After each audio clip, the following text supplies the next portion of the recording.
नमस्कार, मैं हूं अशोक वर्मा। आप देख रहे हैं टीवी 20 न्यूज। टीवी 20 न्यूज पर खबरों का सिलसिला लगातार जारी है। बने रहिए हमारे साथ। ऑल इंडिया हज सेवा समिति के पूर्व राष्ट्रीय अध्यक्ष व हज कमेटी ऑफ इंडिया के पूर्व सदस्य हाफिज नौशाद अहमद आजमी ने कहा कि हज यात्रियों के हितों की अनदेखी व बर्दाश्त नहीं करेंगे। उन्होंने सरकार से मांग की है कि अटल सरकार में लागू हुआ हज एक्ट 2002 और सुप्रीम कोर्ट के फैसले को तत्काल लागू किया जाए। श्री आजमी ने इस मामले पर विपक्ष से भी संसद में गंभीरता से आवाज उठाने का आग्रह किया।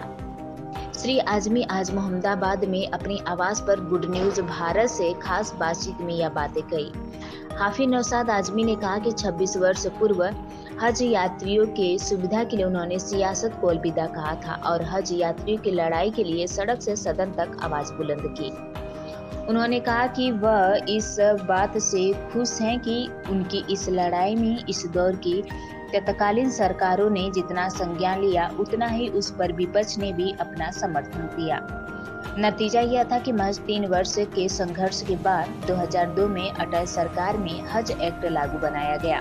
उत्तर प्रदेश में 2001 में पहली बार लखनऊ से जिद्दा तक सीधी उड़ान शुरू हुई। इसके बाद अन्य प्रदेशों में पटना, जयपुर, औरंगाबाद, नागपुर से जिद्दा तक की उड़ानें शुरू हो गई। 2007 में वाराणसी से भी यह सेवा शुरू हुई जो 2019 तक चालू रही। आप सुनिए उन्होंने क्या कुछ कहा।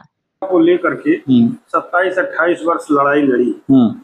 तो इस 27-28 वर्षों में जो आपको सफलता मिली, लेकिन आपको क्या इससे मिला?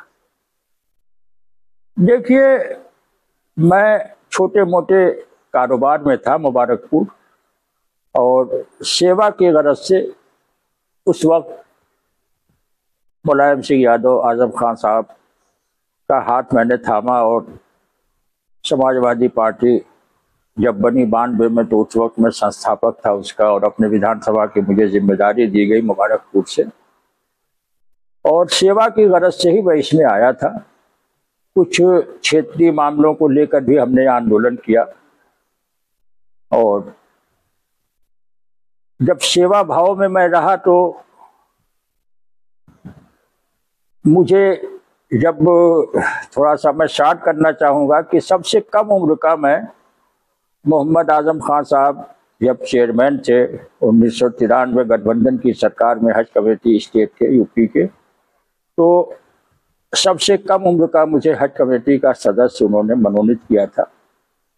उस वक्त हमारे साथ जफर याब जिलानी साहब थे, मुश्ताक सिद्दीकी साहब थे, और राबे हसन नदवी रहमतुल्लाह अलैह थे जो इंतकाल हो गया उनका, नदवा वाले, और बहुत से लोग थे। सबसे कम उम्र का मैं सदस्य था। बहरकैफ वो फिर 1998 में किसी तरह से मुझे स्टेट हज कमेटी का सदस्य बनने का वो हुआ, तो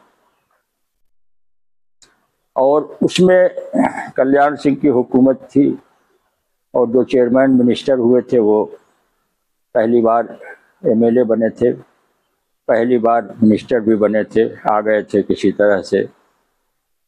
बसपा से 13 लोग जो टूट के आए थे उसमें वो भी थे। तो बहरकैफ उन्हें अल्पसंख्यक कल्याण मिनिस्ट्री मिल गई और चेयरमैन भी वो हो गए। बहरकैफ कुछ काम लेना था ऊपर वाले को, तो मैं भी उसमें मेंबर की हैसियत से था, और 1998 में उस चेयरमैन और मिनिस्टर ने, उन लोगों ने खाने का ठेका कर लिया विदेश से। जिद्दा की एक कंपनी थी कि 16,000 उस वक्त यूपी के हज यात्री थे कि हम सबको 40 दिन खाना देंगे, और 650 रियाल फी हाजी के हिसाब से उस दिन किया, और 13 करोड़ रुपए का लगभग उस वक्त का वो इंडियन रुपए का था।